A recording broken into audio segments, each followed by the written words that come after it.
Hi Nina, how are you? I'm okay, Phil, and today we are going to talk about the best way to learn languages. As I know, you love to learn and teach foreign languages. What languages have you studied? I've studied Spanish and in the past and currently studying Russian. And when and where did you start learning Russian? Was it hard? Yeah, I started learning probably seriously learning it in Australia. I had a couple of teachers, just online tutors and a lot of books, grammar books, and yeah, it was hard. And I spent a lot of time watching YouTube as well. Why was it hard? Russian is definitely harder than Spanish, I would say. If your first language is English, it's the way the language is built with its cases and the way it all fits in together. It's much more foreign to the English speaker, and that makes it much more challenging, I think. What about Spanish? Was it easier to learn it? Yeah, I think if your first language is English, Spanish might actually be the easiest language to learn, I think. Or, like Spanish, French, and German. I think those three are they're very low on the ladder. It is definitely easier. Got a lot of cognates, a lot of words that are similar in pronunciation and meaning, and You mean a lot of international this. words here? Yeah, exactly. Or words that have trickled down from Latin roots into English and into Spanish. Did Latin help you to learn Russian cases, for example? I don't think so. Like nominative, genitive, dative, no? No, I mean No. the meaning in your mind, not endings and forms. Yes. Yeah. It was just such a crazy thing to learn. The cases in Russian. And Just, mhm. yeah. Which countries have you traveled to and spoke Spanish? I went to Mexico, Cuba, and Colombia. Mm-hmm. And, yeah, it was pretty difficult at first, but especially because of the regional accents would change as you're traveling, and the Spanish would change a lot with it. So that didn't help, but it's good to learn. And do you remember the first phrase in Spanish when you started speaking to local people? I don't know. Hello? How much is that? As usual, Usual stuff. usual stuff, yes. Yeah. Taxi, Where's for the? example. Oh, hello, how's the taxi? Yeah, Yeah. to get somewhere. Yeah. Yeah. And usually you would learn to apologize as well. I know you were in Odessa and spoke Russian here as well. Was it difficult to start? Yeah, it was difficult, but it was nice. Like a couple of times, I remember I was in Deribasovska Street, and some people came up to me asking me for directions, like for something. Like They asked yeah, you. they were asking me, Oh, and it really? happened twice. Cool. Yeah, But yeah. what did you answer? Like you think that I I know something about this city? I'm from Australia. I don't know anything. Cool. It's maybe because you behave like a local, you. Yeah, maybe. I don't know. I don't know what I said. Idите prama удачи. Идите прям. Да, это хорошо. Хорошо. What kind of communication in foreign language do you prefer? Exchange SMS message or conversations? Probably conversations, I guess. It's always much more enjoyable, I would say. Depends what you're doing. If you're doing anything related to business or, I don't know, anything important, texting might be better because you have more time to think about it and process it and write your reply.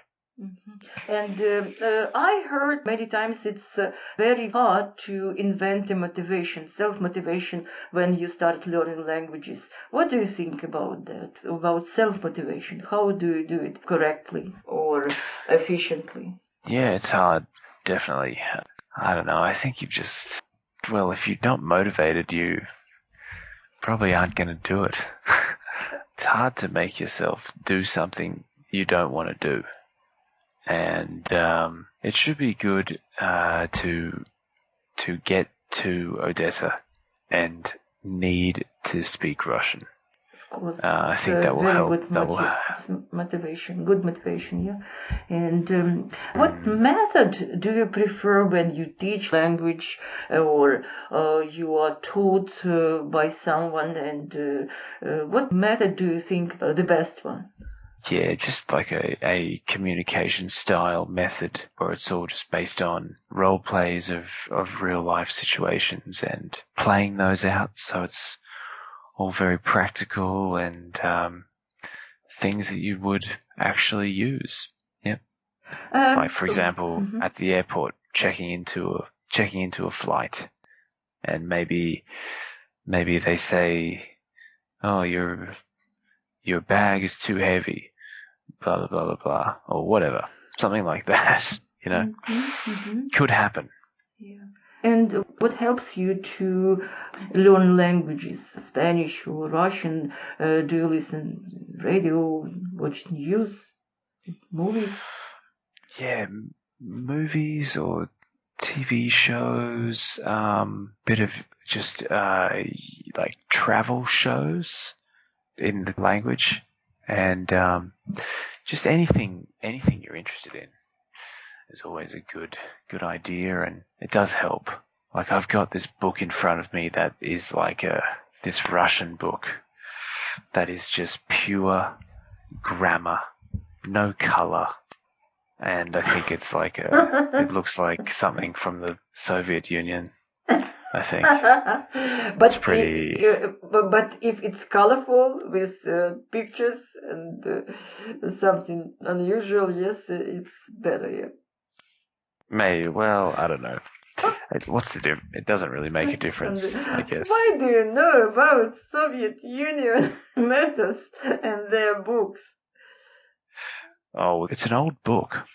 I bought this book in Odessa, actually, when I was there, and it's ancient. It's what does this say? Русский язык в упражнения для говорящих на английском языке. Anyway, it's from Moscow, and it's pretty old. Who is the author? Издательство русский язык Хавронина.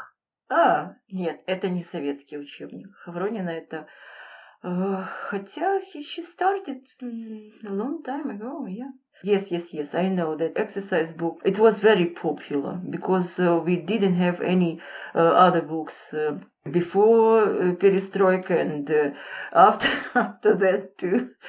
And we taught using that, yes. Yeah. But I think it's not bad because they have special grammar drills and grammar rules, charts in that book, and it helped many people to learn grammar if they like it, of course. I know exactly not many students prefer this method of learning. But without grammar, of course, I told you about our very respectful and a very good conductor of our symphonical orchestra in Philharmonia. He's American, and he started speaking Russian when he was here in 90s, and he started with grammar mistakes. But it didn't disturb us, and we understood him correctly when he was speaking and wanted to say about that music, that composer, about himself, something. He was much younger and very communicable. And of course, that grammar, we understood he's American, and he didn't have to know our cases and speak Russian fluently and perfectly. If people understand you, it's okay, it's normal. Yeah, and of course you should understand them for good communication, because our people, in majority of them, they don't know English well, unfortunately. Right. Phil, what would you recommend our students who learn languages, Russian, for example, or other languages? How to memorize words, phrases? There are so many of them. You just need to use the language, I think, every day. That's why it's just difficult for me to make any progress in Russian being here in Australia right now.